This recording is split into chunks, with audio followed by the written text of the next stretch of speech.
আসসালামু আলাইকুম, আমি ডক্টর আদনান। ওয়ালাইকুম সালাম স্যার, আপনাকে কে না চিনে স্যার? আপনাকে দেখে তো বেশ সুস্থ মনে হচ্ছে। কি সমস্যা আপনার? আল্লাহর রহমতে আপনার চিকিৎসা আমি সম্পূর্ণ সুস্থ স্যার। আলহামদুলিল্লাহ। তো আপনি এখানে কি করছেন? আজকে একটু দেখা করতে আসি স্যার, আপনাকে ধন্যবাদ দিতে আসছি। আপনার জন্য খুব ভালো মিষ্টি নিয়ে আসছি sir. Thank you so much. আসলে মিষ্টি খাই না, তারপর আপনি এনেছেন, আমি খুব খুশি হয়েছি। কার কাছে লাইছো শেষ না কেন? একটু পরে বুঝবেন কার কাছে নিয়ে আইছে। স্যার আপনার জন্য আমি নতুন জীবন পাইছি। স্যার আপনি পা ধরে সালাম করতে চাই। না না প্লিজ এগুলো করবেন না প্লিজ। দেখুন আমি একজন ডক্টর, একজন সেবক, আপনাদের সেবা করা আমার কর্তব্য। ডাক্তার সাহেব, আমি এখন তাহলে কি ওষুধ খাবো? আপনাকে আপাতত কোনো ওষুধ খেতে হবে না। আপনার যেটা করতে হবে সেটা হচ্ছে মানে আপনার জীবনযাপন চেঞ্জ করতে হবে। আপনারা জানেন একজন রোগী সুস্থতার পিছনে তার সবচেয়ে বড় ভূমিকা কি? জানি ম্যাডাম, মনোবল। Very good. ওনার পেশাটা মাপো তো, কি অবস্থা এখন আপনার ছেলের? খাওয়া দাওয়া ঠিক মতো করে? রিপোর্টও ভালো। এই তুমি ফাইলটা মাপো। কি অবস্থা চাচা, কেমন আছেন? শ্বাস নিতে কষ্ট হয়? ঠিক আছে চাচা, আপনি ঘুমান তাহলে। শরীর ভালো আগের চেয়ে? ওনার যে সমস্যা ছিল, উনি যাই খেত ওনার বুক জ্বালা পোড়া করতো, অ্যাসিডিটি ফর্ম করতো আর বমি হয়ে বের হয়ে যেত। এটাকে মেডিকেল টার্মে কি বলে? Gastrointestinal disease. The clinical symptoms of this disease are abdominal pain, repeated diarrhea. আমার কথা তাহলে তোমার মনেও পড়ে? তোমার কি মনে হয় মনে পড়ে না? মনে পড়ে না। পেশেন্ট দেখতে আসছিলে নিশ্চয়ই, হুট করে আমার সাথে দেখা হয়ে গেল। তার মানে তুমি কি বলতে চাও প্রফেশনাল লাইফের বাইরে আমার পার্সোনাল লাইফ বলে কিচ্ছু নেই? তোমার সাথে পরিচয় হওয়ার পর থেকে তো তাই দেখে আসছি।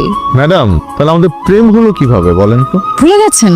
গ্রুপ স্টাডি করতে করতে, নোটস শেয়ার করতে করতে আর স্কেলেটন নিয়ে পড়াশোনা করতে করতে। এবার মনে পড়েছে? হিউম্যান সাইকোলজি আপনি খুব ভালো বুঝলেও হিউম্যান বডি পার্টস আপনি একটু কম বোঝেন। নাহলে এত রাগ অভিমান করতেন না। ম্যাডাম, এত রাগ অভিমান করা হার্টের জন্য ক্ষতিকর। হার্টে প্রেসার পড়ে।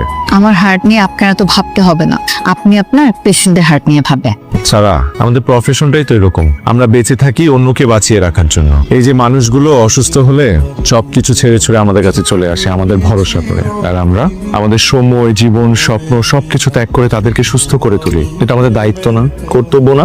আন্দান, আমি জানি তুমি তোমার প্রফেশনে কতটা ডেডিকেটেড, এটা আমার চেয়ে ভালো আর কেউ জানে না। I always feel proud of you. আমার আর কিচ্ছু লাগবে না, আমাকে শুধু ভালোবাসলেই চলবে, বাকিটা আমি সামনে নিব। চলো। আদনান, এ সপ্তাহে কোথায় যাচ্ছ?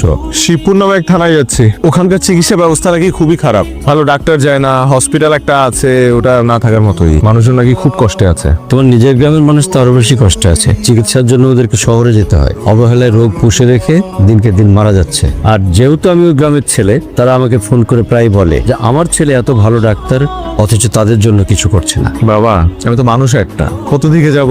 সপ্তাহে 6 দিন হসপিটালে ডিউটি করি, একদিন ছুটি পাই। সেই একদিনও আমি বিভিন্ন জেলায় ঘুরে বেড়াই সুবিধা বঞ্চিত মানুষদের সেবা দেওয়ার জন্য। এই কথা বলতে বাবা, আমি তো শুধুমাত্র আমার গ্রামের মানুষদের জন্য ডক্টর হইনি, আমি আমার সামর্থ্য অনুযায়ী দেশের মানুষদের সেবা করে যেতে চাই। তারপরে বাবা, তুমি যেহেতু বলেছো আমি তোমার কথা রাখবো। আগামী মাসে আমি আমার পুরো টিম নিয়ে আমি আমাদের গ্রামের বাড়িতে যাবো। আমি তোমাকে কথা দিচ্ছি, প্রয়োজনে তোমাকেও নিয়ে যাবো। সেটাই করো, ওরা তোমাকে এক্সপেক্ট করে, তোমার তো দায়িত্ব সেটা। বুঝতে পেরেছি বাবা। সারাকে তুই কেন এইভাবে ঝুলিয়ে রেখেছিস? মেয়েটার কি দোষ? সারাকে আমি কোথায় ঝুলিয়ে রাখলাম? কাজের ব্যস্ততার কারণে সময় কুলিয়ে উঠতে পারছি না তো। ইচ্ছে থাকলেই উপায় হয়। এত লক্ষ্মী একটা মেয়ে, ওকে এইভাবে কষ্ট দিস না বাবা।